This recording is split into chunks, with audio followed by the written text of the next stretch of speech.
I have a pattern here of some boat flooring that I want to cut out of Sundeck. And to do that, I have to get the outline into the computer so I can cut it out using my CNC cutting machine. I am using a 2-bore jumbo trace that can trace patterns up to 5 by 8 feet in size.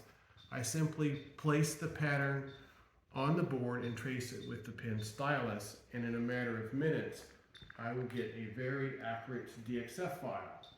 I have moved the commands onto my iPad to make it easier to digitize, and I am digitizing the pattern as a series of arcs and curves.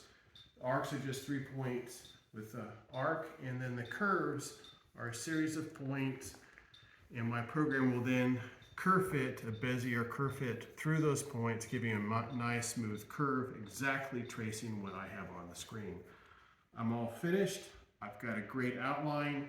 Let's save it and cut it out.